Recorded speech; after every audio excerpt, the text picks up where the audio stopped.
Hey everyone, Steve Adubato in Atlantic City. Why?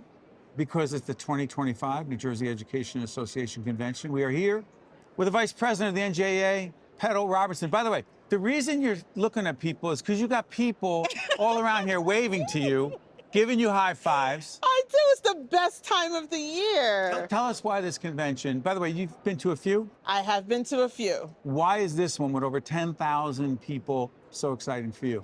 So for me, because we're coming off a really big NJEA win, our endorsed candidate for governor just won a gubernatorial seat. So Governor Mikey congratulations Sherrill. to Governor-elect Mikey Sherrill. So our members organized and they rallied. So them coming in and being able to celebrate that big win together. And it's always a great time at conventions. So this is just my favorite time of year. So let's talk about that, because I was talking to CB, to your president, about that as well, about the NJEA involved, and I'll disclose again, the NJEA, a longtime supporter of public broadcasting and of our programming as well. Why is it so important for those who go, why are you involved in politics? Why are you involved in campaigns? It's important that people understand that. Well, I think that everyone... By the way, we're at a convention. That's how you know stuff's going on around here. Go ahead. Well, I think everyone should be involved in politics. Everyone should be a participant in politics. And we know that politics is heavily involved in education. So educators, that is just a natural place for us to fit. And as a union, we want to make sure that we're empowering our members so that they can also get involved in politics and the communities around them. Along those lines, it's not so much politics, but it's government decisions, which political.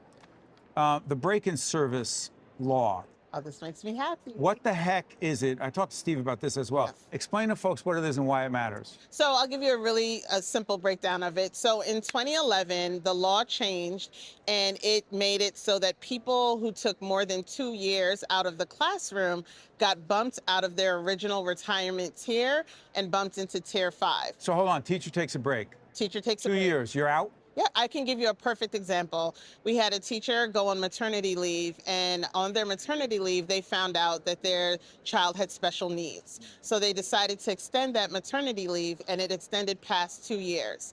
They go back to work thinking, I'm still in tier 1, I can still retire. Tier 1 means? Means that I can retire at 55 with a good retirement savings.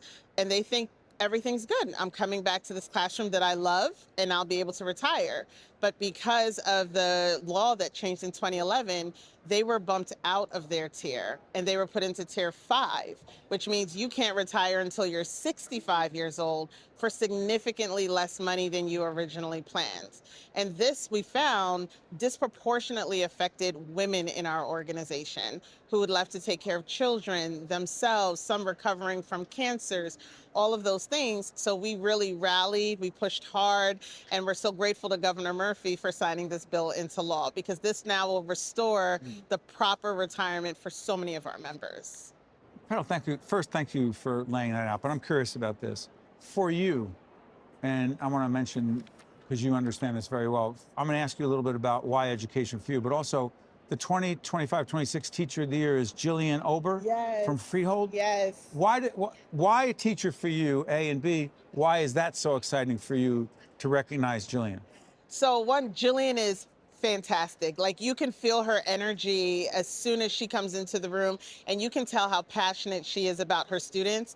But in this day and age, why I think Jillian is such a great example for us to uplift is because Jillian works with many families who have just come to this country. And she works with many children who are just learning our language and just getting to understand their communities, and the level of patience that she has, the inclusivity that she teaches with, she's a gift. She's a gift. So she's got the passion. She's got the passion. Talk about yours. So, how many years teaching? oh my goodness, I have been teaching since 2001. Okay. So I'm over 2 decades in, but I've been wanting to teach since I was 5 years old. Because? Because I come from a line of teachers. My mother was a teacher in Guyana. My family's from South America. My grandfather opened a school in Guyana. They actually just named a street after him. After your grandfather? After my grandfather. That's awesome. Petal Robertson, yes. And so education has always been so important to us, and it's just been such a key to unlock so many doors for myself and my family and for so many immigrant communities. So I just feel very passionately about ensuring that every child has an equitable education. That's personal for you. Yes, very, very much so. Is it also personal on some level beyond the professional satisfaction of being the vice president of the organization? How much of that is personal for you? You didn't go into this to become a leader, Oh, an officer in the organization. I tell people all the time, someone said, oh, did you, when you were a kid, did you know that you would be the vice president of the union? And I said, what kid dreams about being in a union? I was worried about quicksand. But Wait, hold on. You just can't say that. Quicksand where you grew I up? thought I just as a kid thought quicksand would be something that I would have to figure out how to maneuver out of. I've never seen quicksands. Okay, I just want to clarify that. But being a union leader, Being a union leader, not on the bingo card. not on the bingo card at all. But I realized that I'm a big mouth. I am an activist, and I really love fighting for marginalized people and marginalized voices. So it sort of naturally placed me in this position, and I'm honored because I get to be the first Black woman to ever serve as vice president of the NJEA, and I hold that with pride. It is our honor and pleasure to be here at the NJEA Convention. It's, again, you can hear what's going on around us, but the vibe here, before I let you go, I got to tell you, the vibe here is awesome. Isn't it? And the keynote speaker, was it Malala? Yes. Malala Yousafzai. Oh, Tell everyone, one of the two keynote speakers, yes. she was awesome because? She was awesome because she gave the room hope. And she let the room know that activism isn't about age, it's about passion. But she's young, but by her background, yes. Let folks know. Malala started her activism for young girls, fighting for young girls to get an education. And she was shot at 11 years old by the Taliban. And she never let it deter her. As a matter of fact, it's forced her to push harder. And she is now working in several countries, ensuring that young girls are enabled an opportunity to receive an education. And so her story, her humor, her warmth, all of those things were the reminder that we still have really great people in this world and that we can be those really great people that we need. Inspiring. Oh, she was amazing. She was amazing. This is Petal Robertson. She's the vice president of the NJEA.